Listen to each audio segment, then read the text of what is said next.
It's interesting though that you said in the chat that there are no games to play, because that is what the internet likes to say.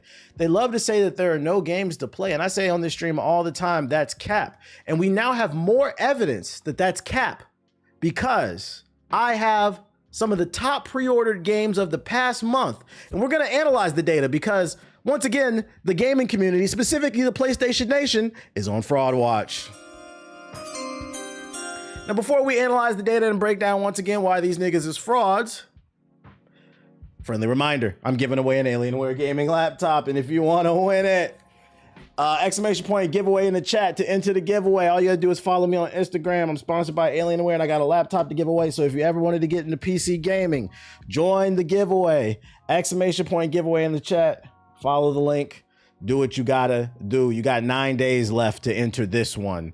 If you're watching on YouTube, Hokage Highlights, the link will be in the description box below. Now, that being said, let's talk about some of the most pre-ordered games in the past month or so. Is the bot on? Oh, hold up. The bot might not be on. My bad. It's on YouTube automatically, but Twitch it might not be. 1 second. Let me turn it on.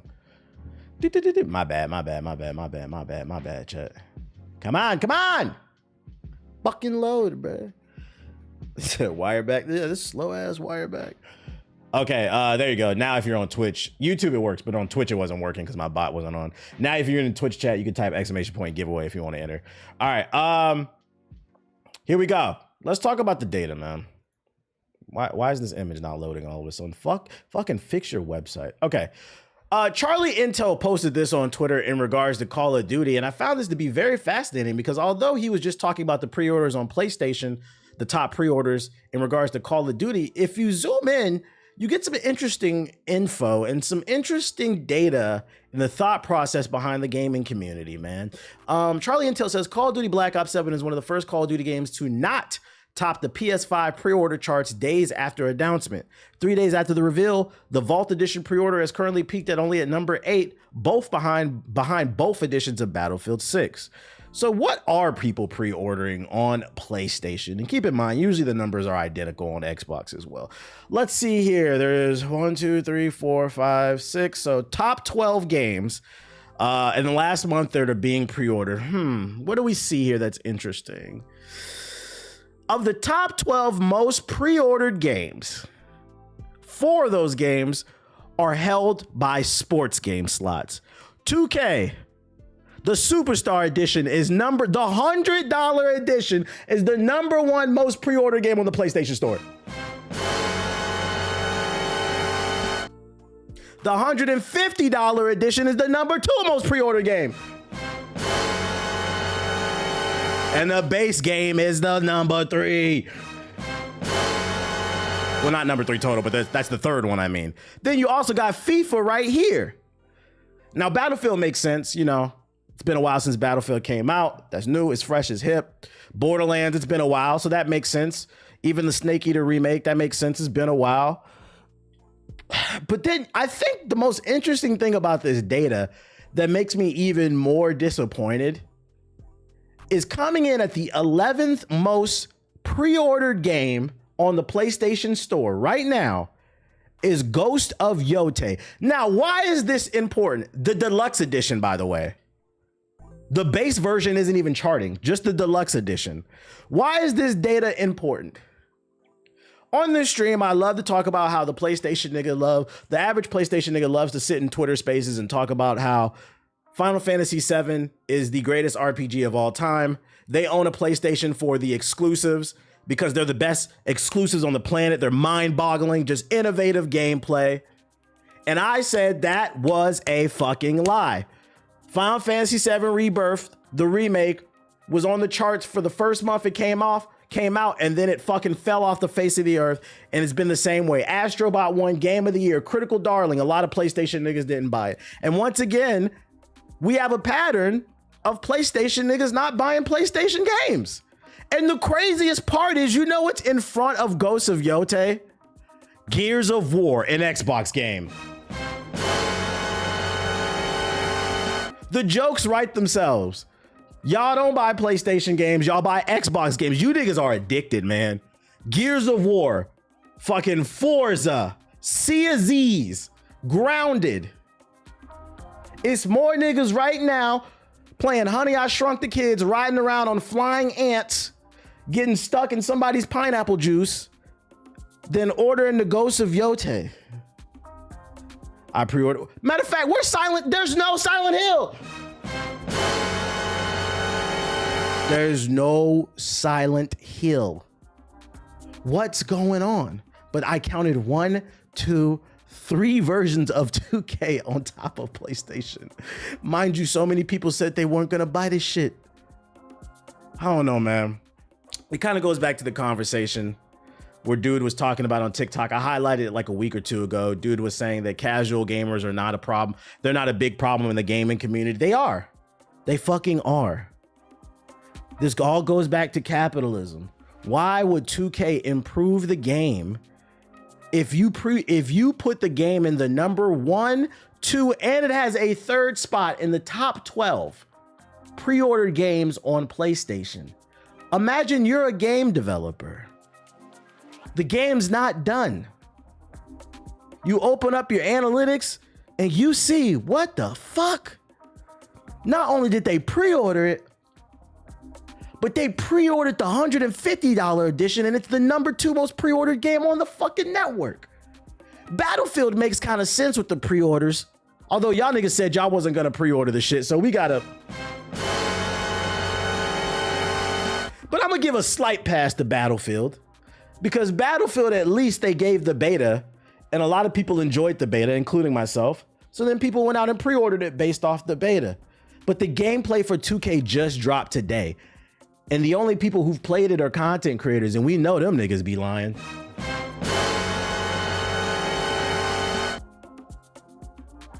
So once again, I have to present the question. People saying that the casuals are not a part of the problem. I don't agree with the sentiment that casuals are the only problem, but you guys are a big part of the problem.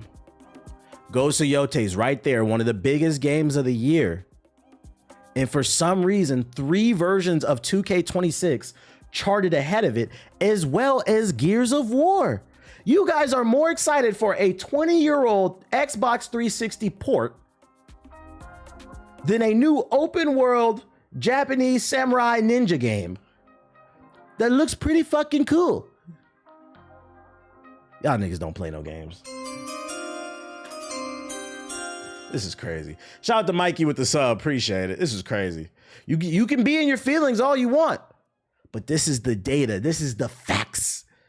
People say one thing on social media and do something completely different with their wallet, hoping nobody would notice. But we got the receipts on y'all.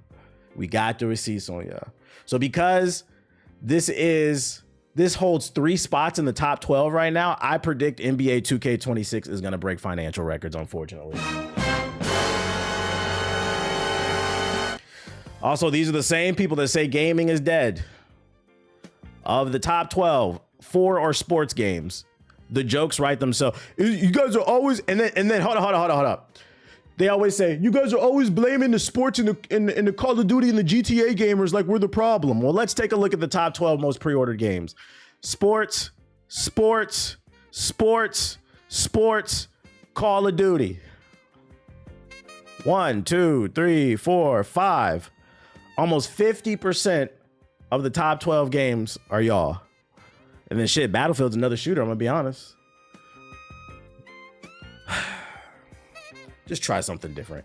I wouldn't even have cared about this data if this was number 1. Man, shit, matter of fact, top 3.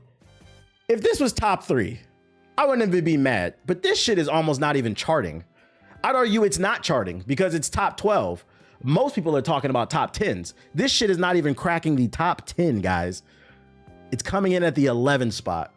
Fucking diabolical. You guys are not beating the allegations that if the game doesn't have a ball or a gun, you're not buying it. Why? Because of the top 12 pre-ordered games on PlayStation right now, this game's got a ball, it's got a ball, it's got a gun, it's got a ball, it's got a gun, it's got a gun, it's got a gun, it's got a gun, it's got a ball, it's got a gun, it's got a gun.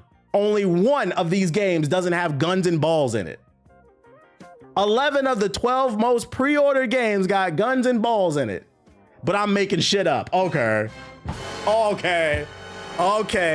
It's time to face the reality. Some of your friends are part of the problem. Then these be the same people. And I'm gonna be honest, if this is what you like and this is what you only like, cool, just shut the fuck up. The problem is the people who pre-order all this shit are the same ones that sit on the internet and say gaming is dead. There's no variety. Gee, I wonder why.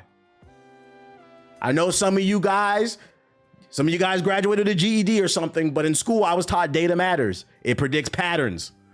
Let's analyze the data. That's all I'm saying. Yo, shout out to G-Rod with the super chat. He said, I believe the gaming is dead crowd are just intentionally staying closed-minded for content. You said they rage baiting? Say it ain't so. And shout out to Ergum Iso with the super chat. He said Ronnie's toupee. He just typed Ronnie's toupee. If I'm Ronnie 2K right now, 3 of the top 12 most pre-ordered games, bruh, my toupee is turning fucking yellow. That's what happened. A lot of y'all don't know that. I read it on Reddit. Yo, shout out to Yo, it's Tito. A lot of y'all don't know the more money that the 2K company makes, Ronnie 2K's toupee goes yellow. He turns into a Super Saiyan corporate Greedus. So that's the data.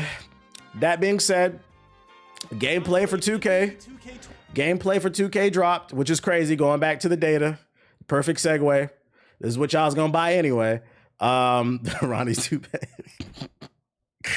We have no gameplay for it until today, August 22nd, but the pre-orders are through the roof, so we can finally get a look at what the game is going to look like and see, is there a reason to be excited about this game? Let's see why so many people are pre-ordering it. For those unaware, 2K does their annual community day where they let some content creators play the game early and then release some content. I saved this video from Simply Grinding. Shout out to him because it just showed up on my algorithm. And it's a slow news day, so I said we need something to fucking talk about.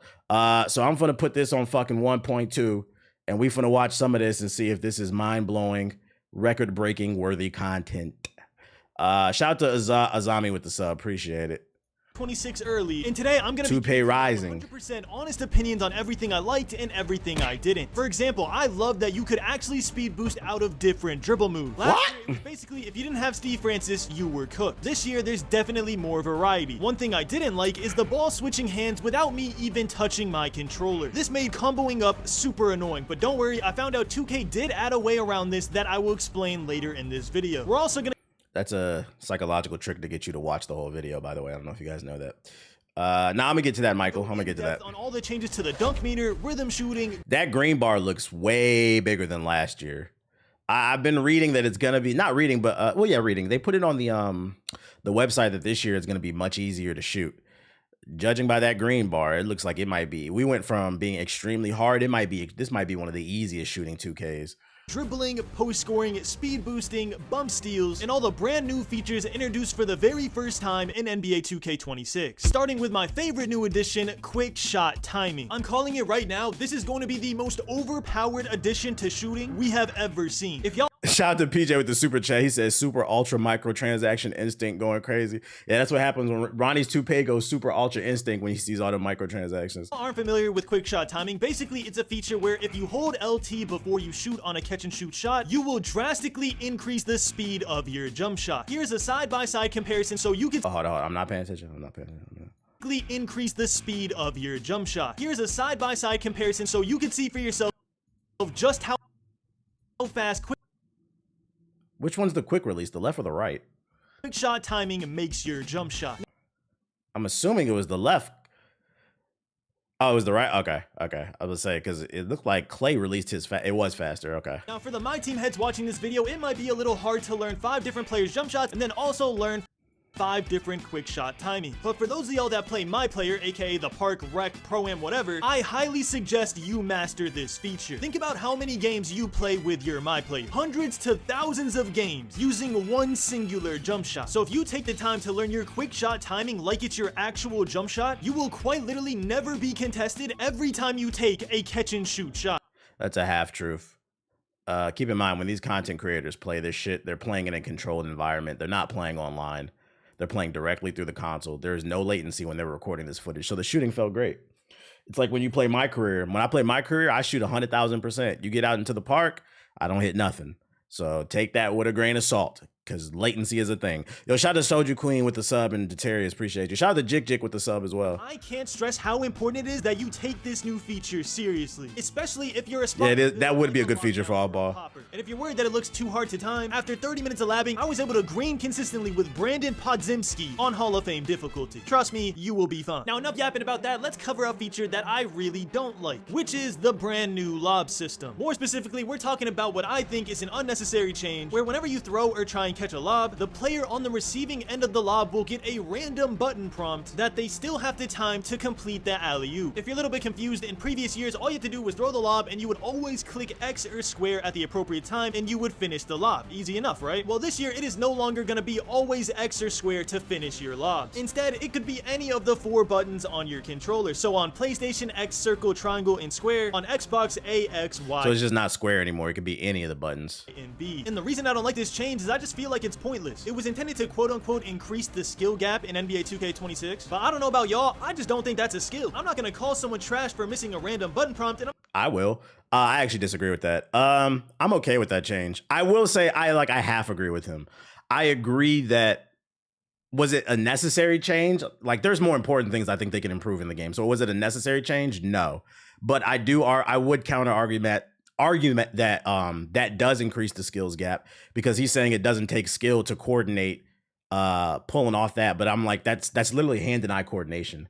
Being able to read the play and then use your hands to coordinate to it versus expecting square. If it was just one button, it would just be instinct. So that is a skill set that will separate good dunkers from bad ones, is hand and eye coordination. Is it a necessary change? No, but that increases the skill gap. So what are you mad about? Y'all said y'all wanted a skill gap. I'm also not gonna you got to pay attention. You can't turn your brain off. So I'm not gonna. I don't hate this. I'm indifferent about it. I don't hate this change. I disagree with him. That is skill. Props for hitting a random button prompt. Usually, whenever you think of upping the skill, you want to be able to give someone props whenever they can do something that other people can't do. But I'm not gonna dab up my boy because he clicked circle instead of square. I just think it is an unnecessary change. I will say, you just mad that you won't be able to run down the lane and spam fucking lobs now. Now you have to actually hope your teammate is in alignment with you. You're gonna actually have to communicate and call the lob. That at lower difficulties, it was always X and square depending on what console you're on. And then whenever I raised the difficulty to Hall of Fame, that's when I got the random button prompt. So that might mean that it might not be in every single game mode, but whatever game mode it's in, I am gonna find it annoying. What up, C? Well, we need to cover are the changes to the dunk meter. That green window is crazy on Giannis. I'm gonna say this off rip, the dunk meter is better on NBA 2K26 than on NBA 2K25, but only for certain builds. And what I mean by that is dunk metering on taller builds felt like it was the easiest thing in the world. If you take a look at these clips of me trying to dunk meter with Giannis, you'll notice that I'm absolutely manhandling everybody and then finishing the dunk with a huge green window dunk meter. And this is on Hall of Fame difficulty, the highest difficulty we could put it on. And I want y'all to really focus on the size of the green window in the dunk meter. For a taller build, it is ridiculously huge, almost making it hard to miss contact dunks on taller. To be fair, he's playing as Giannis. That's what Giannis does. Like, and he even just said that it's mainly for taller builds. If you're taller, it should be easier to dunk. So I mean, I don't understand the complaint. Like, that's why you're making a tall build. Also, none of these players have good interior defense. That too, yeah. What does it look like? What does it look like against a true rim protectors? I would be curious. Shout out to Q to Sage with the super chat. Based on my experience, PlayStation people are more casual and love ball and gun games. It's only a few of us that like games. Nah, they love talking about them fucking exclusives they don't play. He doesn't understand game dev. Yeah, the unfortunate thing, I mean, that's the gift and the curse of the internet. It democratizes opinions. It allows everybody to speak their mind, but it doesn't mean that everybody's opinion is valid. You know, it doesn't mean. Like, I'd argue this is what Giannis is supposed to be doing. What else, Siggy? Dunks with smaller builds, like Anthony Edwards and Ja Morant, it was still very possible. Yeah, see, Ja's window is much smaller. A lot harder, and the green windows were visibly smaller. I'm sure in some of the clips, the green window looks kind of the same as the Giannis ones, but in some of those clips... Cole the Man had a better showing of this feature, the green window streaks. Yeah, I'm confused at what he's complaining about. Giannis has a big-ass window, and that's what I would expect, but then when he went with Ja, the window was much smaller, which I don't understand what he's complaining about. That's realistic. The difficulty was set to pro just so I could see the changes in the green window for the dunk meter, and what I noticed is that whenever I go to Hall of Fame on a 6'4" or 6'3" build like Ja Morant, Anthony Edwards, getting contact dunks became increasingly more difficult. And that makes sense because 2K did say it is a dynamic dunk meter, which means the dunk meter changes as you go through your animation. Or also based on what the defense is doing, because I saw when he stepped in front of it changed the meter. So you'll notice in a lot of these clips, I will start the dunk meter and my dunk meter will be very huge, and then a taller player will get in the paint that I'm trying to poster, and my dunk meter literally goes to 0, where it's either not greenable at all, or it's basically 1 out of 100 times you might hit the very small pure green window, which was a little concerning for me because, as y'all know, I love making like a 6'3" or 6'4" two-way all-around guard build that has high driving dunk, high defense, high shooting, and high playmaking. But man, after seeing this in quick play, it really does have me second guessing making a small guard with a high driving dunk. What is he complaining about? I don't get it.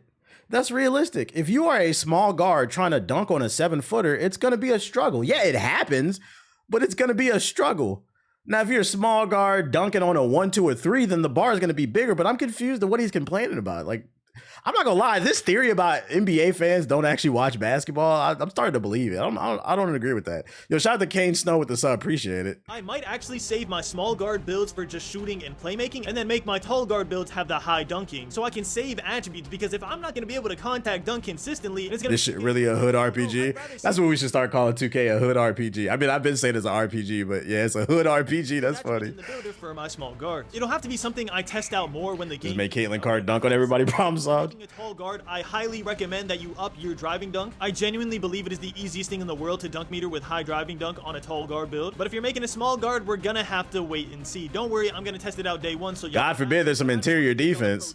Now another thing we gotta talk about with the dunk meter is there's actually a brand new control for it that is so user friendly. If you notice on some of these clips, whenever I try to do the normal way of dunk metering, which is up on the right stick and then down on the right stick really quick, you'll notice that there's like a little bit of a hitch before I go up that interrupts the flow of gameplay. That happened on 2K25 too. I never really liked it. It's like my player's trying to do a hezzy because that is up on the right stick. So what it looks like is he's doing a hezzy into a dunk meter, which wasn't what I intended. But on NBA 2K26, there's a new control where all you have to do is hold down on the right stick and it activates the dunk meter. And just like I highly recommend y'all get used to the quick shot feature, I'm a little concerned about that because in order to throw floaters, you hold down the analog stick. Did they change the control on that? I'm worried that there's too many controls on the same button. And like, let's say I'm going for a contact dunk and I accidentally throw a floater and I'm not like mentally prepared for that animation. I'd be worried about that. I'm cool with them simplifying it because I didn't really like the way it used to be where you had to flick the stick, but like there's too many. Oh, you have to hold turbo to do it? Okay. Do this method of dunk metering instead. Just hold down on your right stick and time it. And by time it, I mean release the right stick when it's in the green window. Way easier than flicking up and down on the right stick. You will never get a hitch or a hezzy. It feels so fluent in game, at least in quick play. Obviously, we haven't tested out online. It might feel different. But by the end of community day, I was only dunk metering by pulling my right stick down and timing it that way. And not only did it feel better, it felt like this is how it's always— I promise you'll still end up doing the wrong move. Most likely it's 2K. Most likely. I've been about the dunk meter for too long, so we're gonna come back to standing dunks later, but do not miss that part because trust me, there is something you need to know about standing dunks. For right now, let's talk about— Shout out to West Boy with the sub. Everybody wants to know about the dribbling because that's what makes or breaks— Yo, he sauced him. Game, in my opinion. If the dribbling feels super stiff and robotic, it will never be— Hey, hold on, let me slow it down so I can actually see what it looks like in normal speed, the dribbling. Fun because you cannot combo up and you can't get open effectively without everyone using the same 1 or 2 moves to do it. So this year, I'm happy to say a lot of dribble moves looked really good. And y'all don't have to take my word for it. Look at the screen, bro. I'm showing everything that I'm talking about. You can personally see yourself that the dribble moves look faster. 2K did say that the game speed is increased by 10 or 15%, so maybe that's helping to contribute for the look of it. Oh my God, dribble gods are back. Oh my God, these niggas gonna be hiding behind fucking screens all rec session. Oh my Lord. Looking way better, but I also feel like the actual dribble moves itself are less stiff. Here, hey, return to the Curry slide. For example, the Curry slide on 2K26 kind of feels like the Curry slide on 2K22. If you remember, he just said it. That's crazy. Super arcade-like game. It's back. Spam a Curry slide, run to the left. Spam a Curry slide, run to the right. The Curry slide in NBA 2K26 feels similar to that. And make sure to write this part down because I'm about to put y'all on. The best dribble moves in NBA 2K26 ranked from least overpowered to most overpowered. Starting off the list, we got Steph Curry step back, a super clean separation move for small guards. That was crazy space. That extra bit of space you need for a wide open shot. Kyrie Irving behind the back, a ridiculously fast misdirection move that will catch your defender off guard every single time. Mike Conley step back. Not only will this allow you to create some space and reset your dribble, but the Mickey builds you to speed boost to either side. James Harden and Kevin. I pray you have to manage your stamina, man. I'm hoping they don't got unlimited stamina, all this goddamn dribbling. Durant step back. A great separation move for tall guards that seems to have an fight gonna break multiple controllers of ankle breakers. Cheese this while you can, because I can almost guarantee it will be patched. That was crazy space he's getting right there. Oh my god. This shit looking like the 2K18 snatchback, and if it is, I'm getting the fuck off the game. This nigga in fucking New York and this nigga in Idaho. God damn. Steph Curry dribble style. I don't even need to say anything here, just look at this speed boost. There is no speed boost in the entire game that is better than this. And finally, the most overpowered dribble move in NBA 2K26, Steph Curry behind the back, aka the Curry slide. Shocker, I know, the move that everybody gonna have it. It's not in Cleveland. Either side is the best move in the game. But KD build on the way. Felt a lot better on 26 than it did on 25. Now, I'm not one of those creators that's gonna go out here and say it's better than 2K16. It's better than 2K19. What's that? We're not doing all that. But as long as nothing is goddamn another 30-minute video before the game is dropped, which please 2K do not do that. Just let us have a month of the game that we played at Community Day, please, because I can definitively say that the dribbling on 2K26 felt way better than the dribbling on 2K. All right, we speeding it back up. As long as nothing is changed. Now, with every positive, there is a negative. There were still what I like to call a lot of dribbling hitches in the animation, meaning sometimes I could speed boost out of certain moves, and other times whenever I used the move and I went to sprint out of them, my player would do like a little hezzy stop before sprinting again. I know the game spazzing out. It was all Wimby clips that we might be in trouble. All right, let me look at his shit then.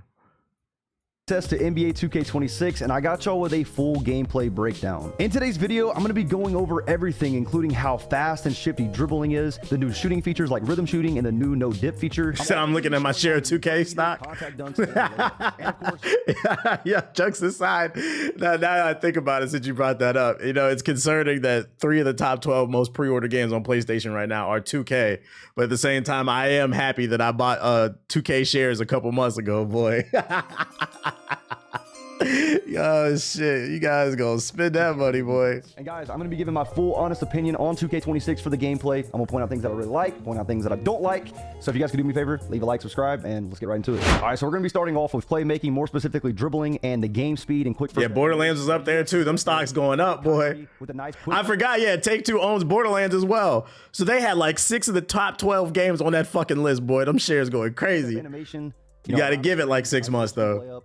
Gotta wait for the next earnings call, the quarterly. Animation way faster than 2K25. Mike Wang was not. You calling this market research? Nah, it's not market research. It just goes back to what I said. I don't give financial advice here because y'all not gonna blame me for y'all failures. But what I will say, one good piece of advice I could give you is invest in things that you're passionate about and you're knowledgeable about. I'm knowledgeable about this stuff. We looking at them pre-orders, boy. Honestly, I think it's like more than 10% faster. But take a look at that one with John Morant stopping on a dime. Actually getting a quick first step animation. But then GTA will be out too. Oh yeah, I'm holding through 2026. I'm just building out position. Little guards because tall players can do it as well. Look at Cooper Flag. I'm literally just hezzy. I'm doing a hezzy, then I'm running. They're gonna have a good 25 and 26. And I'm doing this. He might even be 6 foot on. I'm not sure. That is crazy with Cooper. That is crazy. Yeah, I'm literally running with the ball with ease. Take a look at De'Aaron Fox. Just look at the game speed. Like, you have so much freedom in 2K26. You can boost out of, burst out of different moves, stop on a dime. It's really nice, bro. It's really nice. And again, it's not only held to little guards because look at Victor Wembanyama right here. Watch. Look at the quick first step. Back to the left, back to the right. This could be a problem. I'm not gonna lie. Wait, he's doing that with Wembanyama? Hold on, let me put that on regular speed. Hold on. What the fuck am I looking at? I seen a tweet this morning that said, somebody asked Mike Wang, what are you most worried about? And he said 7-4 builds. Back to the right. This could be a problem. I'm not gonna lie. Yeah, even on normal speed, he's moving way too fast. I'm all for it, man. I'm all for fast. That's what I was thinking of making. I was thinking of making a build geared after SGA this year. Game speed, we just got to have really good defensive mechanics. But let me go back to that the Shea animation. Yeah, take a look. Look at that quick first step. Way faster than 25. Yeah, the free throw merchant build. It's really nice. And then, as you guys can see right here, you can stop on a dime, move this way, move that way, move back and forth. You're really explosive, and you can really just choose, you know, any way you want to go. So the game speed is way faster. So yeah, I'm really liking it so far. Now, I'm not upset that the game speed is faster, because I mean, I think most people want to play this game to have fun. Like, sometimes they do lean too much into trying to be realistic. My only issue is if you make the offense better, I just wish they would put as much emphasis on the defense as they do offense. Based off of these two previews I'm watching right here, there's clearly, I feel like this is going to be an offensive heavy game. And it's like, if it's hard to defend all this dribble god bullshit, then it's going to make me not want to play the game, bruh. 19 signature style or signature size up when you walk backwards is back. So basically, you're just going to hold the left stick down and flick the right stick. That's what I've been told. Hey, you get that animation right there. I mean, dude, look at this. Boom, boom. And then you can Tekken 8 NBA edition. Yeah, I swear, like, it's, guys, I promise you, it is way more responsive this year. Here's another example, me using De'Aaron Fox. The reason why I was using him is because he's got really... That was crazy space he got off that step back. Take a look at it right here. I'm going to pull it off and then run right out of it. Dude, I promise, man, the game speed is way faster. I think you guys are going to enjoy it. This is an offensive-centric year. Creators have already said it's a lot harder to get steals this year. You said lockdowns is dead? Okay, as long as they keep it the same, I'm all for it. Now, we're going to talk about defense in a little bit. I think offensively, I think the game is like, it's really good offensively. Now, to keep it balanced, you're going to have really good defense. And we're going to talk about that later on in the video. But so far, I think, you know, look how quick this is. I think it's beautiful. So obviously escapes are returning to 2K26. I talked to 5 to 6 creators at Community Day. That's right, you was working there. They all said the offense is lit. I have to cancel out of it. Look at this. I'm literally spamming it back and forth. However, you guys are going to see in the next clip, you can't. I know I'm late, but that segment about big streamers ruining Battlefield 6 got me heated. I wish I was there for that stream. The best we could do is just ignore them. Like, just play the game and enjoy it for what you enjoy. Like, hopefully they don't have a sway over shit. They'll go back to Warzone eventually. Option to do it. Now, I'm gonna roll it back one more time. Basically, all I'm doing is flicking the right stick left and right. This is literally like 2K15. However, again, in 2K15, you did get penalized. God damn. In 2K26, you're gonna get penalized. But man, look at this. You can get shifty, bro. You can combo up with it. I'm telling you, bro.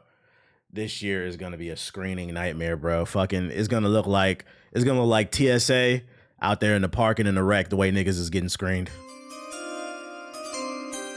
Like, I'm literally gliding. Now, let's take a look at what it looks like in game. I got John Morant. The way he's shifting left to right is crazy. Take it all the way. I missed the dunk. Don't worry about that. But let's break this down one more time. I get the dribbling part. I want to see, what is he saying about the defense? Look at that. Look at that cross launch. Able to do this when you have Gatorade on your player and whatnot. You know, look at Cooper Flag. You guys are going to see his crossover. It's crazy. Look at that ball handle. 99 steal, and they're spamming against me. Am I going to have to spam this over and over again to not get the ball stolen? Or is this just going to be like a situational thing, like in the wreck? Like, if you're up in the fourth quarter, they're intentionally fouling, you don't want to lose the ball. Like, I hope that we don't actually have to use this constantly over and over, because it's going to be kind of... Do you think 2K focuses too much on the success of Park in my career? Yeah, but also, to be fair, the reason they focus on it so much is because it's their moneymaker. It's what most people buy the game for. Most people are not buying the game for Play Now, My GM. And obviously, those type of game modes have, you know, a community, but the biggest communities are My Team, My Career, and Park Rec. Those are the game. It's where all the whales are, the money spenders. I use it with Luca, the spam Del too, and that's the people who play Now ain't spending money besides the game. The new Rat Pass feature. Basically, all you got to do is double tap B or double tap circle, and you get that kind of rat pass animation. I'm not gonna lie to y'all, I don't think it's really that good. I think they just added it just to add it. I noticed I was getting a lot of turnovers with it. Maybe I'm just bad at the game. I don't know, but I was say, what's the point of this? I don't understand the point of this. I don't think it's gonna be really useful at all, to be honest. But I mean, you could use it if you want. All right, now let's talk about dunking and the new dunk meter. Take a look at it. Oh my gosh, the green window is finally back. But it's different, okay? Now, it is, I would say it's very similar to 2K24. It is a little bit different, though. Let's take a look at this dunk from... See, that I feel like that's a better example. Like, was that Amir Thompson is dunking on Davis, and Davis is bigger, but because he got past him, the window was bigger. Versus the last dude we watched, he was trying to use John Morant to dunk on a 7-footer. But, like, bro, you got to get past the defender. Okay, now it is just get a little bit of space. I'd say it's very similar to 2K24. It is a little bit different though. Let's take a look at this dunk from Amin Thompson. Take a look at this. Now in 2K24, if you were to go up with a dunk immediately, like right here, your green window would stay the same size from when you started. Okay. However, in 2K26, take a look. I'm going up with a dunk. The green window is very small. Okay, very small. Now I'm going to go up with it, and notice how the green window got bigger. You see that? Now I have an easy green window dunk because I think that's Anthony Davis down there. He was out the way. So it's a dynamic green window. So I'll run it back in regular speed. As it should Real be. quick, boom, running up the court, starts off small, and it gets big. I thought the wrap pass could That's how wrap dunk around the meter works body this of year. the I'm not gonna lie, it defender. feels good. I don't think know if you how have it a super works. high dunk rating, you know what I mean? It's gonna feel good. Taking it all the way, little Euro dunk right there. Now, however, hear me out, okay? Shout out to Shaquille with the super chat. He said you mentioned China taking over gaming. They really taking over anime as well. This could play differently online. They have been dropping stuff. I'm just giving you guys. Yeah. I'm just giving you guys my opinion based on what I played. All right. So yeah, the dunk meter does feel good. It is dynamic and it does change. I'll show you guys some more clips as well. Look at that speed boost animation, so beautiful. Again, look, it's dynamic. Take a look at that one more time. Running up the court. Oh man, if you're a bad defender, woof, you're gonna have a rough year, I Green think. window is very small, right? However, I beat Mike Conley. I get in front of him, so the green window was huge, and I greened it. So yeah, man. Shout out to Yeeks Doodle with the sub. We got another clip with Cooper Flag taking it all the way. I'm not gonna lie, I'm not even hyped about the dunk on this clip. Like, look at the speed. I'm just running up the court fast with him. Nice dunk animation right there as well. And then yeah, we got Anthony Edwards right here taking it all the way. Green window is a decent size. I messed up though because I didn't take a look at their ratings. I usually do that every community day, but yep, another dunk. That man got lost right there. Looks like. All right, we get the dunking. What else I got? This was like a hop step dunk. I didn't More Y dunking. or double tap Y if you're on Xbox, and just like a normal lob. I'm using SGA the right lob here. I perform a stuff. Euro, but in the middle of the animation, My layups. right here, I slow it down by holding L2, and you get like a slow animation. Now, take a look at that green window. It's large, and then it gets smaller because it's more contested. But then it opens. then it's back up. green So again. again, the layup meter is just like the dunk meter is dynamic. It changes based on how good the defender is. And this right there is another example of the new L2 slowdown. I don't know the Or exact. yeah, or maybe make a Luka type build, maybe a little bit bigger, point guard type I mean, you build. guys know what I'm talking about. You can basically just. I'm trying to do slow these it down. Euros too. Look at that one more time. All the way to the rim. Hold L2. He said he gonna talk about the defense. The video damn near over. That's what I'm saying. I want to know about the defense. I get the other stuff already. In 3s or 5s. I think it's going to be. Yeah, I'm leaning towards Well, probably S because SGA is a better defender. let's get into floaters. Take a look at Trae Young's floater right here. I don't know. You see Trump going to send the military to Chicago. He didn't say he was going to. He said he's considering it. He said Chicago and New York, which is, you know, it's starting to make me think DC might have been a soft launch for what he really wants to do. And if that's the case, at what point do we as Americans get mad if he starts invading other cities, man? How I timed that right, but I did. But yeah, Trae Young. Like, the floaters we're in it, violating rights. They throw it up so high. Look at that. Look at SGA's floater. Hopefully he was just joking. Like, it kind of reminds me of the Devin Booker floater, but I don't think it's like, I don't think the animation is as quick, but it's still. Yeah, martial law type shit. Goes up pretty high. Look at that. Yeah, that's what I'm trying to do. That's why I said I'm probably gonna make an SGA build. That's crazy. Then take a look. Who's up next? My float game pretty good. Throwing it up. Look how high the ball goes up in the air.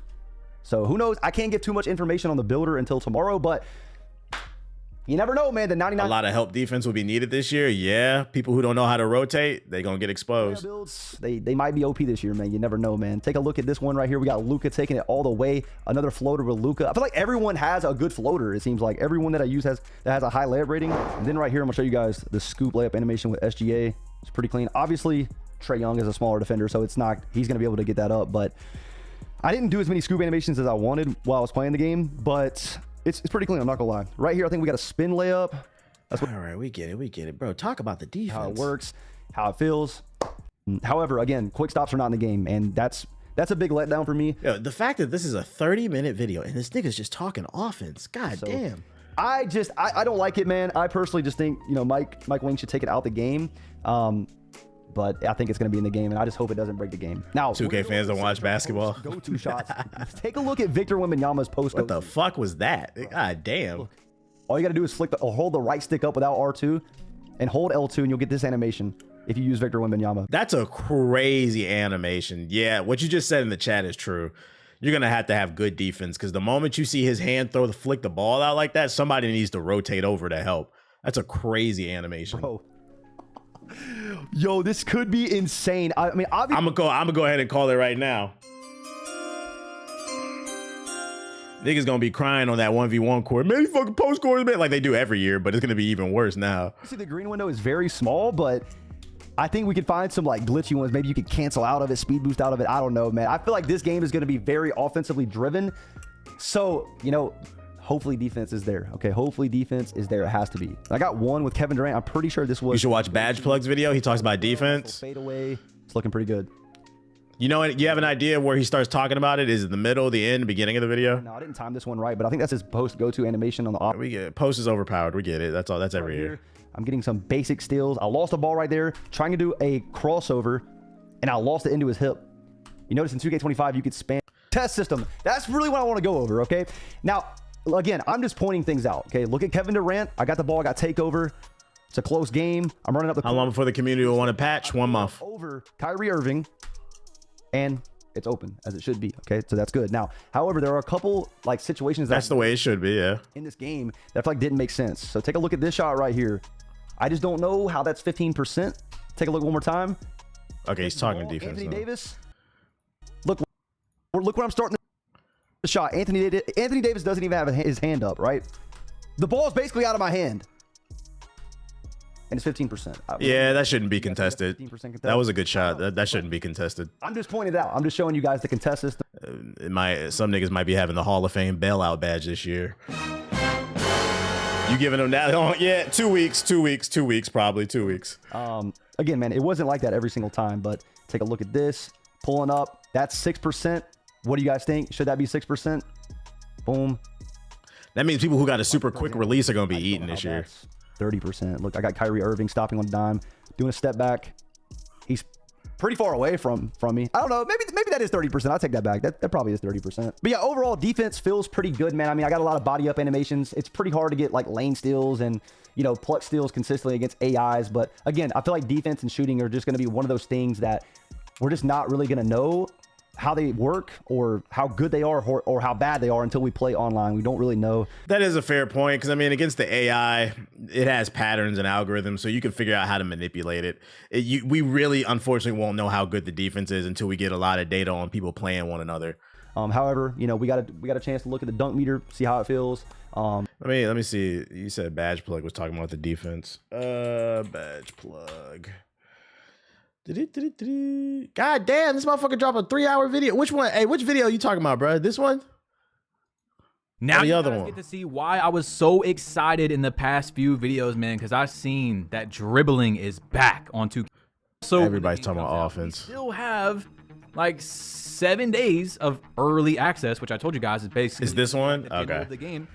So we're gonna get probably a little bit of changes from what you're seeing at the event when the game releases 7 days early, and then when the game is actually released. Defense. You don't have to green both. 8 minutes he starts talking about it. Good luck. Because 2K wasn't talking about it, and from what I've seen so far, defense is looking really bumpy. Like, both sides of the court are overpowered, and that is how you get a good game. We don't want, or shout out to Bryce with the super chat. At this point, just call the game 2K26 Offense Edition. I don't want a game. You know, now that this game is going to be super offense focused, I have a theory. It makes sense why Carmelo Anthony's on the cover.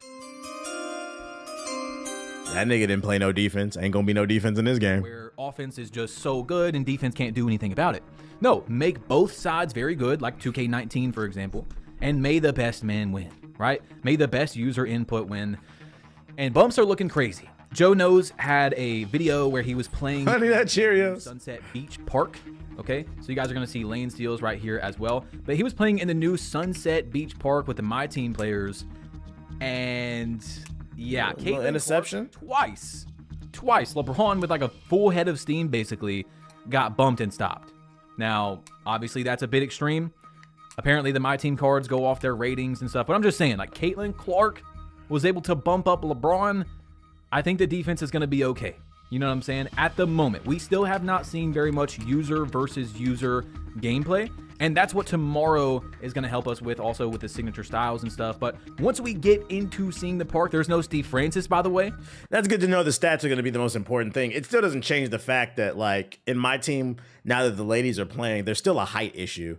Like, if the team is full of fucking 6'8" wings, you could just shoot over Caitlin Clark. I think that's the issue. I'm trying to understand, how are they going to balance that for people who want to use WNBA players?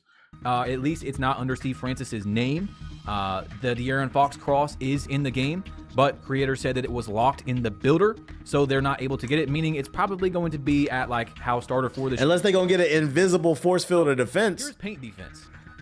Paint defense is also looking pretty good at the moment. Now, guys, please remember when I say things like this, looking, I'm not paid by 2K. I'm not sponsored by 2K. Buy the game at your You said paint defense gonna be good, and then the nigga proceeded to score in the paint. Like, own. We are only looking at a fraction of the game. We don't know how it's going to play out. Like I just said, guys, for most of us that mainly play park and stuff, user versus user, with all your attributes and your badges set correctly, exactly how you want, the fastest jump shots, the no-dip shots, which, by the way, the no-dip catch and shoots do look very strong. Brother Jones said defense is in trouble. He always makes lockdowns. You know, we just don't really see everything at the moment.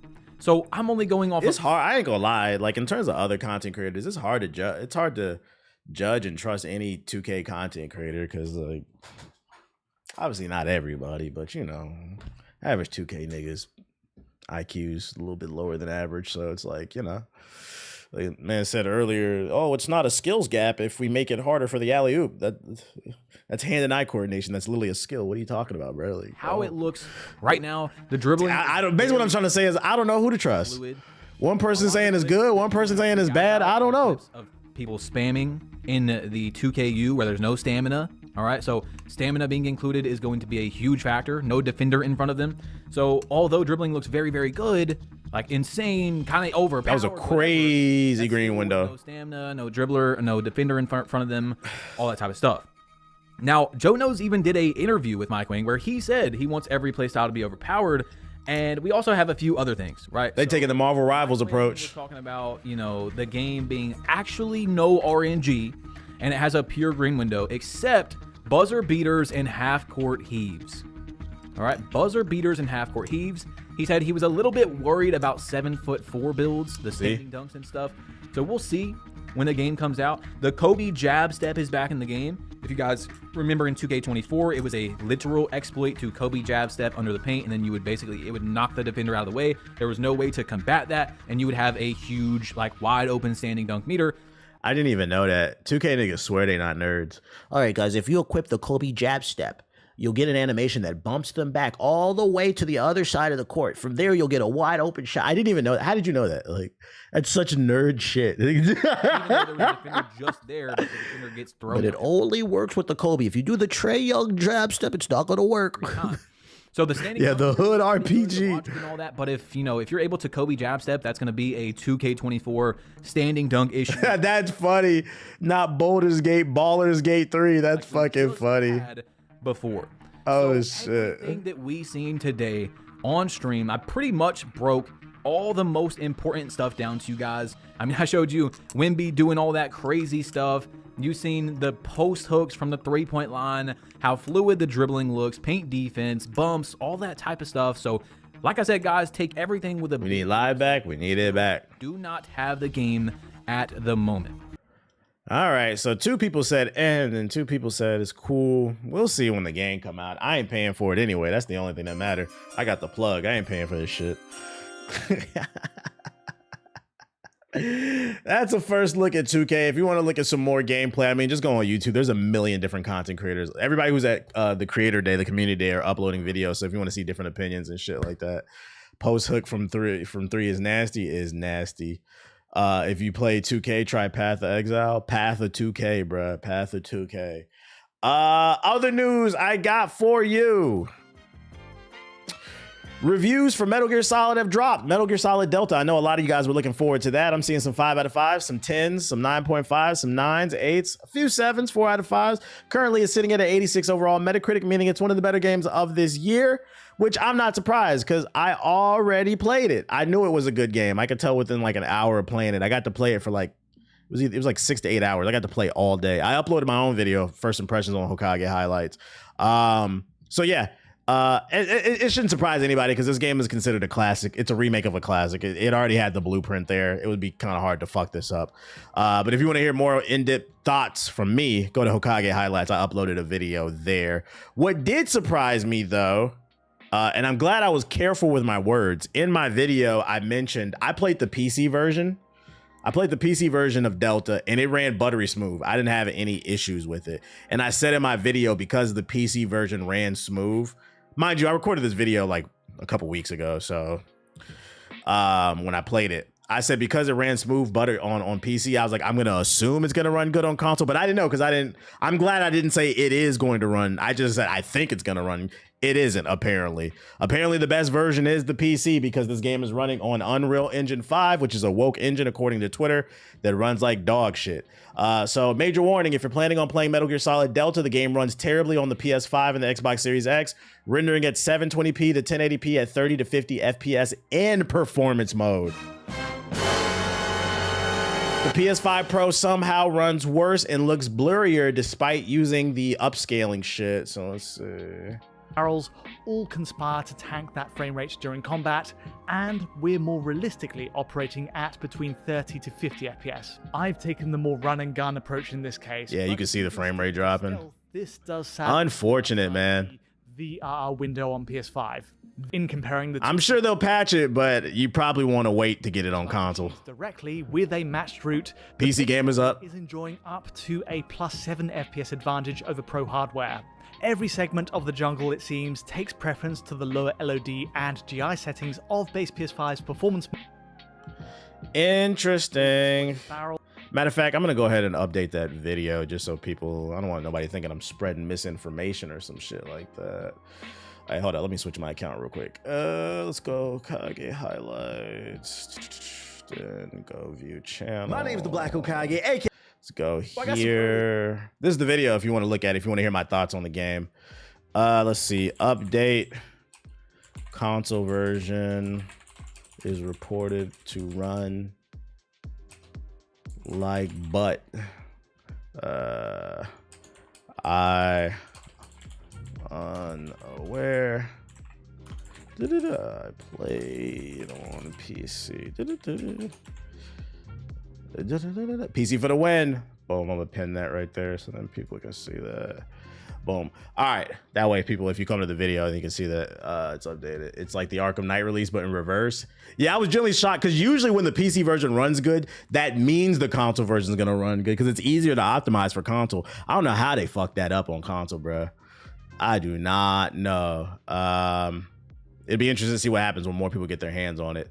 And to be fair, we don't know if the PC version is going to run that well either. Because also, to be fair, I played on an Alienware top-of-the-line PC. It was a collaboration between Alienware and Konami. And they had the top-of-the-line Alienware Aurora desktop PCs. So it was a high-end PC as well. So I wonder if the PC was compensating for it could have poor optimization on PC. The real test is seeing somebody with like an average build, seeing how it runs. I don't know. But what I can tell you is it ran smooth for me. What the over-under on niggas complaining who see that and still complain in the comments? 100%. You know motherfuckers don't read. I don't trust it. It's the only source saying this. Well, to be fair, he took a clip from Digital Foundry. That's literally what Digital Foundry's entire channel is. They get games and they have a whole system for testing frame rates. They don't do traditional game reviews. They do technical analysis. If anything, I wonder why other reviews didn't mention it, unless maybe they're just the one person on earth who got a bad copy and maybe it runs well for everybody else. The only way to tell is you're going to have to take a risk. And that's a $70 risk. I don't know, man. I don't know. All I can tell you is on my experience on PC, it ran fine for me. We'll see how it runs because, I mean, they'll give me a code. We'll see how it runs. Other news for Metal Gear. If you like the remake when it drops, more Metal Gear remakes could be coming if Delta is a success. Later this month, Konami's Metal Gear Delta Snake Eater will bring a modern upgrade to Metal Gear Snake Eater, a game over 2 decades old. And if the new remaster does well, it may not be the last time Konami revisits an older Metal Gear game. When asked about other potential Metal Gear remakes, the Delta producer told Game Informer, "At the moment, we're focused on delivering Delta in the best possible way to the current generation. And once this game is released, if the fans feel they would like to see more from playing the game, then we would like to consider lots of other games in the future. For now, this is it." They said lots of games. They're going to do the whole goddamn series. We might have another situation like the Resident Evil where they just remaster everything. Metal Gear Solid 1 remake ASAP. Yeah, because the first game, wasn't it a top-down game? That's the one they should remake. Put that shit in 3D. But I don't know if I'm like itching for a remake of everyone. I think they picked the right one because isn't this like the best one in the series according to y'all? Please don't put that in the atmosphere. Damn, you don't want it? Can we get Solid 4 remake? This will be my first one. I don't know. So just know it could be coming depending on the success of it. And I think this game might be successful because it has high pre-orders on the PlayStation Store. Let's see. Other news. Oh, what up, Seven? I'm talking about the Resident Evil remake. Oh, yeah. Don't do everyone. Got you. In other news, Bungie's CEO, or should I say Bungie's former CEO, as of today, Pete Parsons, has officially completed one of the greatest finesses in the last 10 years. Now, for those who haven't been keeping up with the drama, Bungie, the creators of Halo, as well as the Destiny franchise, was recently bought out by Sony for $2 billion. And when that news broke, everybody in the GI podcast said, what the fuck was worth $2 billion at Bungie? Because Bungie is not a... Destiny's a big game, right? But that was the only game they had in their catalog at the time. So we were trying to figure out, why did they pay $2 billion for Destiny? Mind you, Destiny 2 was on its last legs. This wasn't right around the time Destiny 2 released before. It was when Destiny was like on its last DLC coming out. They had nothing new coming down the line.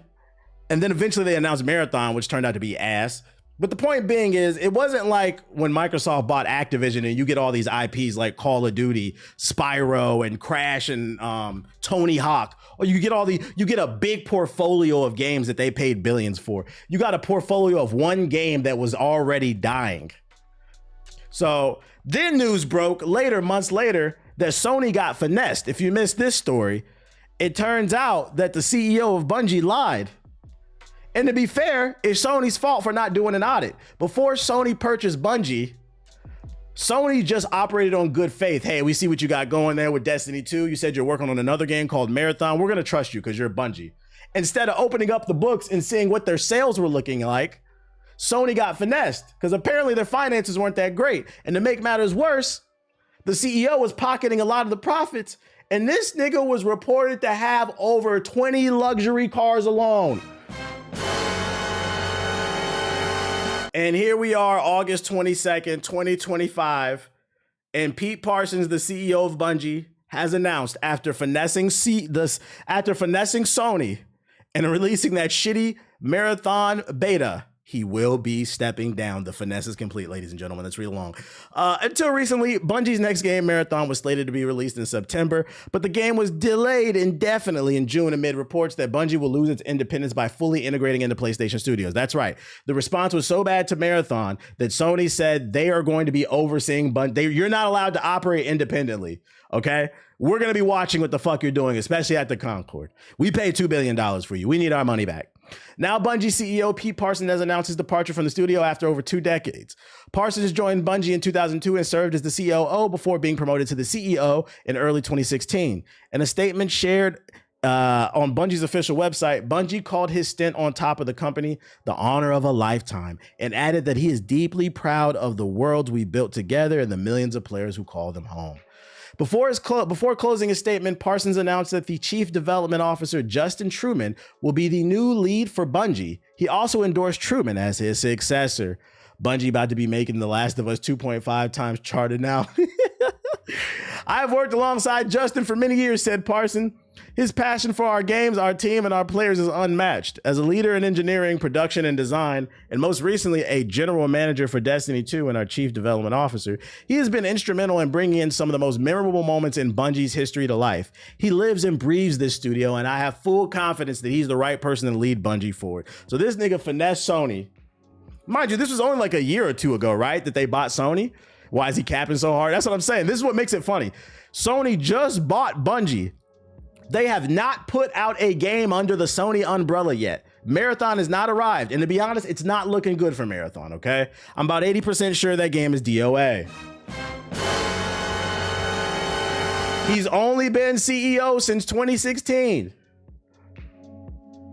And he's got one foot out the door. He said, you know what? Now that we completed the deal, I'm not going to really stick around to find out how Marathon performs. Because I feel like a good CEO would have sold the company, made sure his employees were straight, put out Marathon, made sure it was a success, and then retire on top.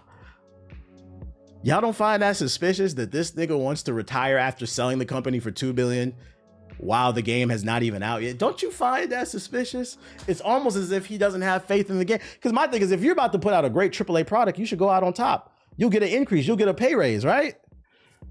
That man about to go from 20 to 30 cars. He's out. He's out. He said, tough luck is always FUBU, man. And you know, I would feel bad for Sony, but Sony's a corporation too. It's fuck them both, bro. You got finessed. It is what it is. Maybe, Chad, we all just need to learn how to scam at this point. Scammer of the year, man. It's a shame because I thought Marathon was cool.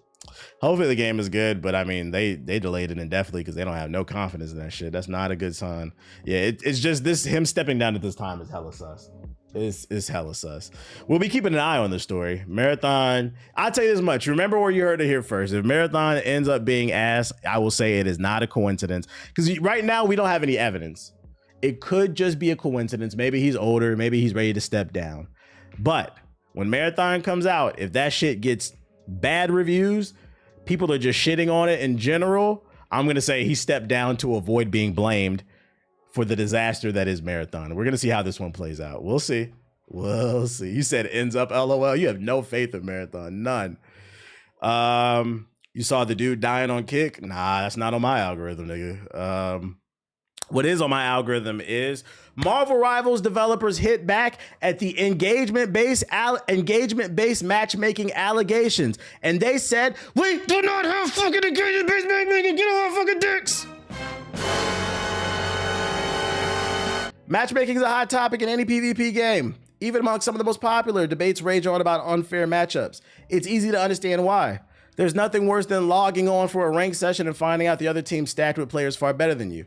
However, Marvel Rivals players suspected another issue. The game is employing engagement-based matchmaking. However, developers NetEase have addressed these concerns directly in a new video posted on social media. If you don't know what engagement-based matchmaking is, it's the polar opposite of skill-based matchmaking. So basically, the matchmaking is based around trying to keep people on their servers for as long as possible. So what happens is, if you hop into a ranked game with engagement-based matchmaking is, let's say you go on a losing streak, right? You lose 5 games in a row. No, let's say you go on a win streak and you win 5 games in a row. For some reason on that 6th game, it's gonna put you in a lobby of teammates who've lost 10 games in a row. And the reason they do that is when people go on losing streaks, what the algorithm will do is it'll just throw you a bone and it'll put you on a team full of people that can carry you, hopefully. But in the other side, you could also end up dragging them down. Versus being every lobby, you're being in a match with people who are on a similar skill level. Instead, it's designed to keep you on the servers. Now, why do they want to keep people on the servers longer? They do this so that people will stay on the game and hopefully spend more money on skins, basically. Basically, their goal is not to create a competitive, fun environment. It's to get you to spend money.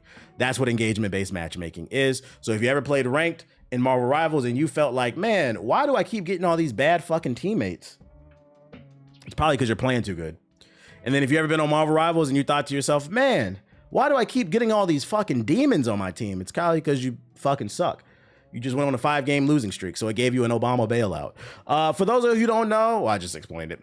As matchmaking systems are so obscure, players tend to speculate on what's happening under the hood. Marvel Rivals regulars are no different, with many feeling certain that trickery was afoot, but the developers behind the game have shot that idea down. We want to be clear, said the combat designer. Marvel Rivals does not have no fucking engagement-based matchmaking. He goes on to explain why some players may have struggles with matchmaking. He says that due to the large team sizes in Marvel Rivals, factors other than the individual skill can impact how well a squad performs. For instance, teamwork and coordination can sway the outcome, he says. If you're wondering why some people are accusing them of using engagement-based matchmaking, it's because, what's the publisher for this game? Is it Nexon? It's one of them. Who publishes Marvel Rivals? It's NetEase. NetEase is known for making games with tons of microtransactions in it, and they have games that do utilize engagement-based matchmaking. It's not what I think, it's not what I feel, it's what I know.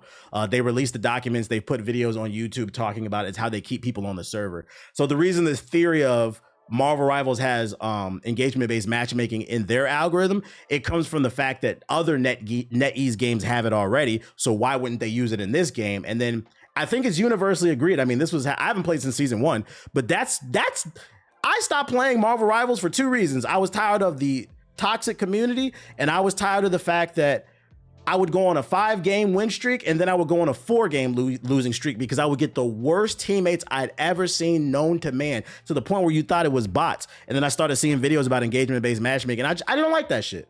I don't like that shit. If I'm getting my ass beat by somebody who's better, I'll respect that shit. But it's like, bro, these niggas not better than me. You got people who eat crayons on a controller on your fucking team.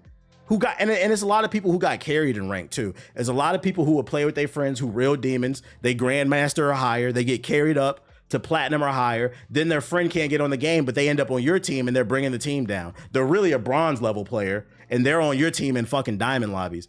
I cannot stress enough, because I've seen some people on Hokage highlights say I was ass. I was not ass at this game. If you watch me play it, I was good at it.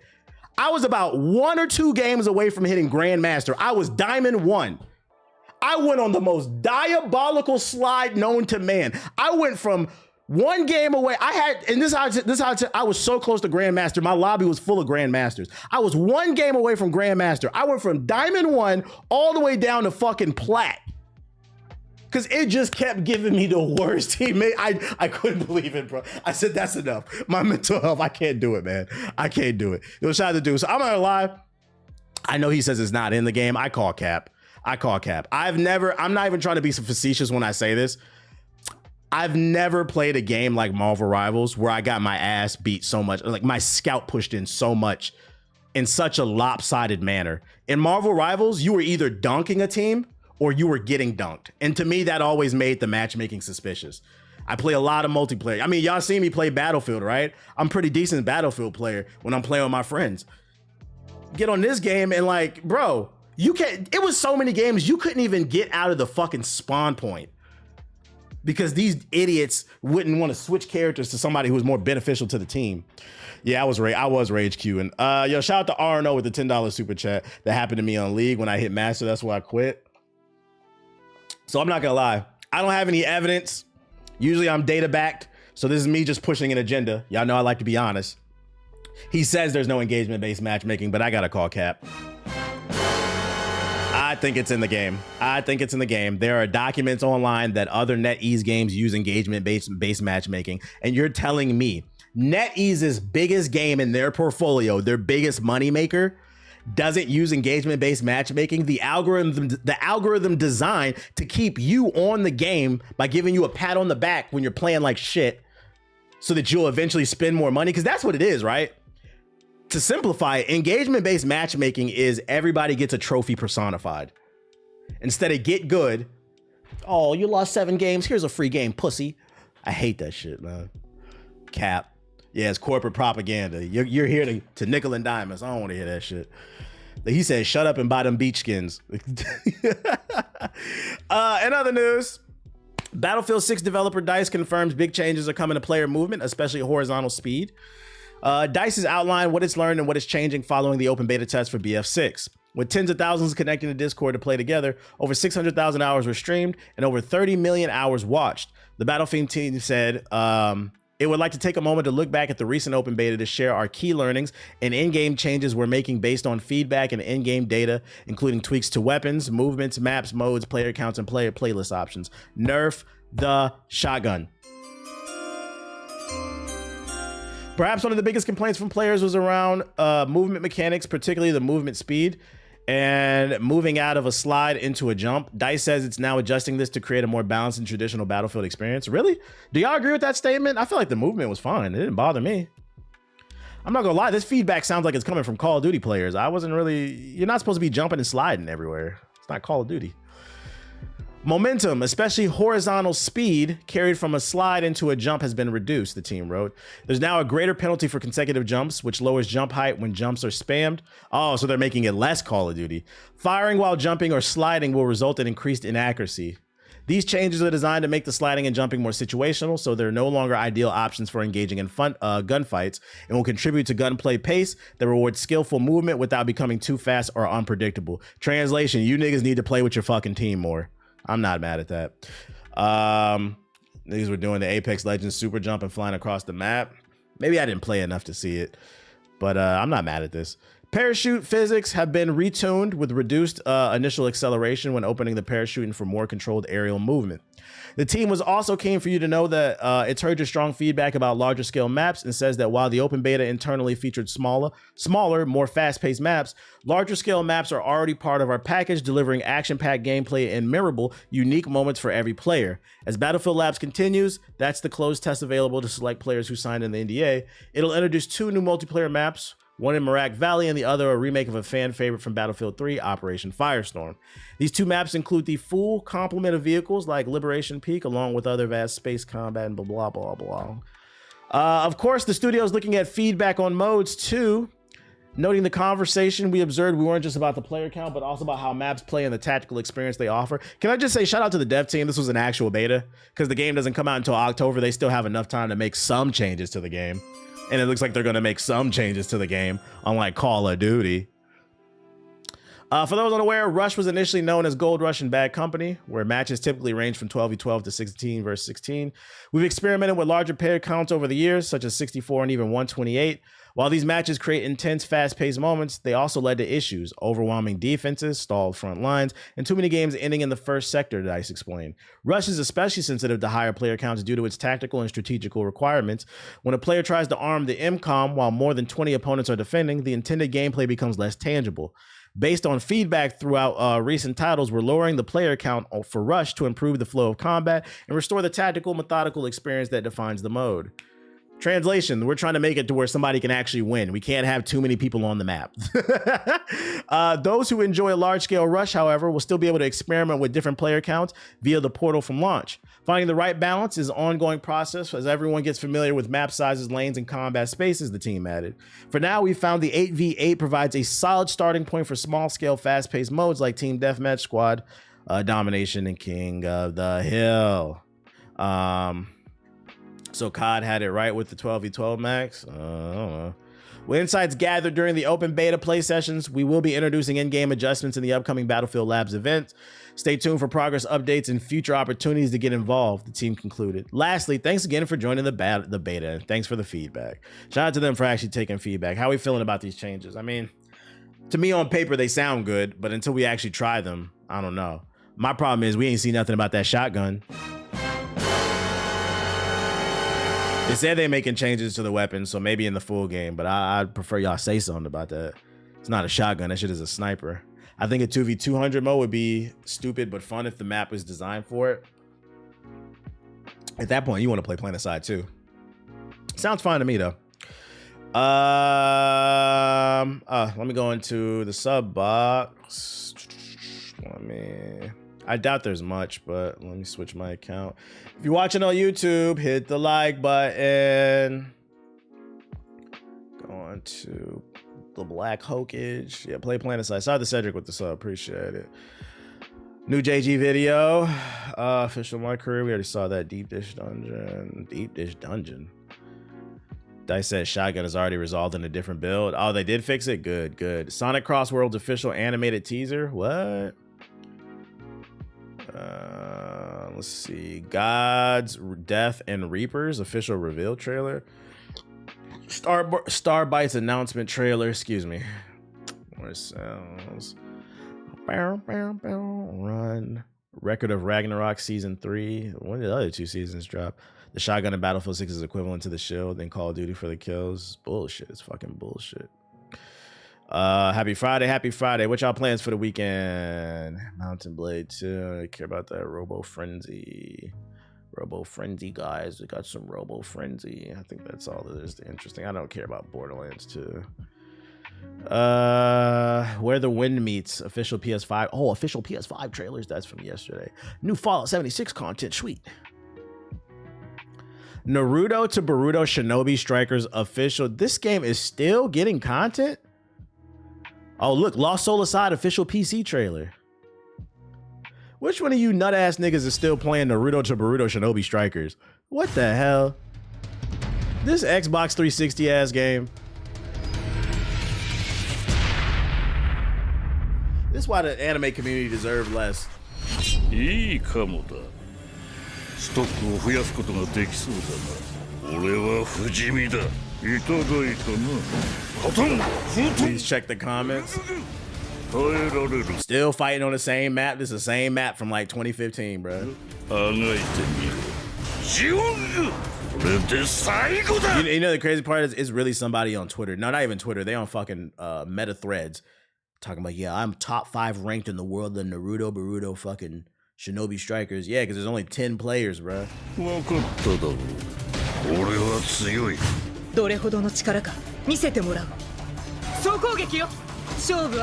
watch anime, TBH? What you mean? I watch anime, but the anime, I don't like anime gamers, bro. Them niggas is dweebs, bro. We can never get good anime games because of this community just accepts bullshit. What they saying? Like fucking 7 views. It's only 2 comments, bro. I mean, this only has 600 views. That should tell you everything. Whatever, dude. Here you go. Game of the year, Lost Soul Aside. This is the game everybody excited about.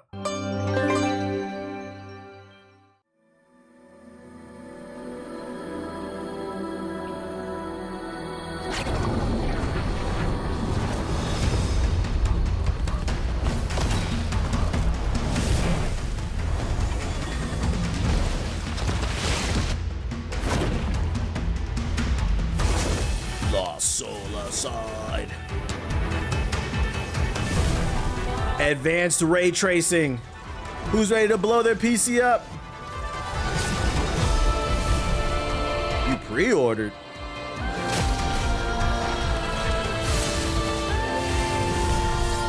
Does this game have a story? I swear every trailer is just him running around swinging the sword. Does this game have a story?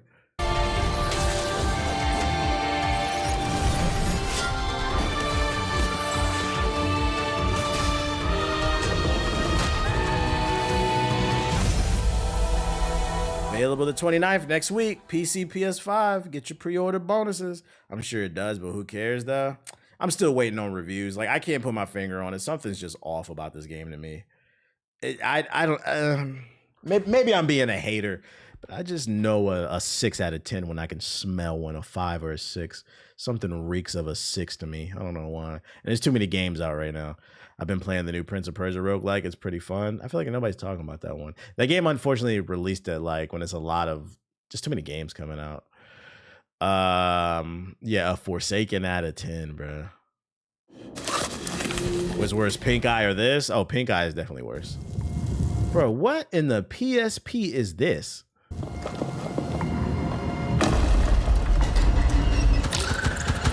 Bro, if you don't get this Samsung Galaxy S2 game off my damn screen. Sonic!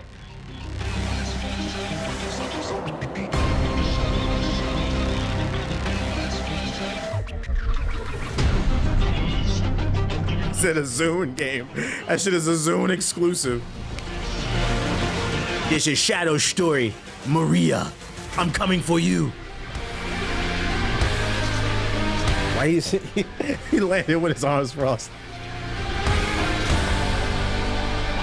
There's a beta test coming. Shot Ration Crush Wheels. Hell yeah, brother. Available September 25th. There's a beta coming out. I think it's this weekend or next weekend. It's free for everybody. I thought there was gonna be some gameplay in that or something. Yeah, this is Sean. It's next weekend. Yeah, if you want to, you can try the game out for free next weekend. It'll be a beta if you're interested in it. Yeah, Chicken Jockey, God, Death, and Reapers.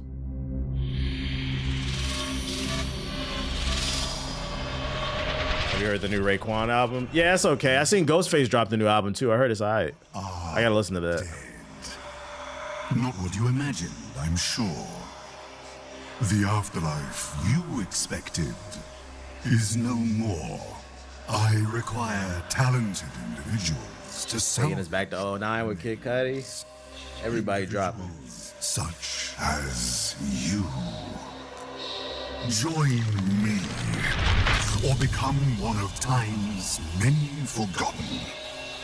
Make your choice. Gameplay?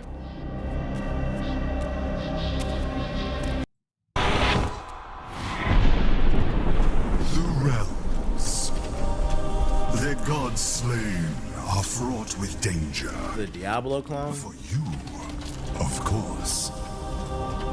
Loot as They just showed us 4 shots of him just running. you please. Strip these dying realms bare. Yeah, it's Diablo. The denizens of this world have not taken kindly to their god's demise. They struggle in vain, gripping to what remains. Now the slow block with the sub. Their time. I mean, that's not the worst. I like Diablo. It's just, you know, Diablo 4 is already out.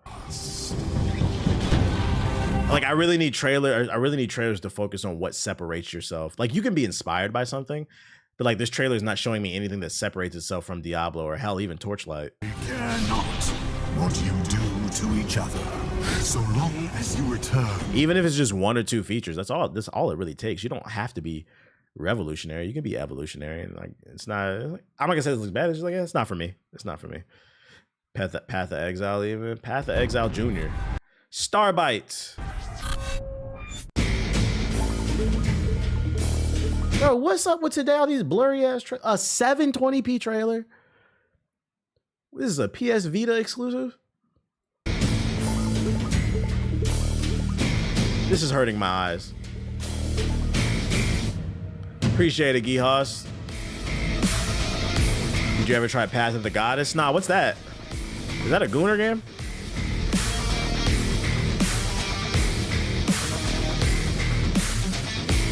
This trailer is hurting my eyes. It's hurting my eyes. I can't do it, chat. Where the Wind Meets. I think I've seen some people talk about it. PS5 features.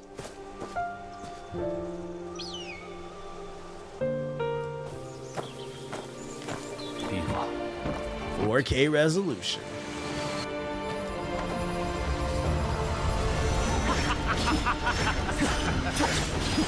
Is this a Souls game?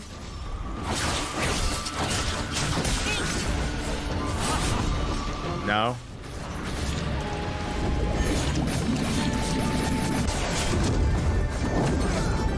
It's an action RPG MMO. Oh, MMO. Okay. When this come out? It uses the power of the adaptive triggers. 3D audio.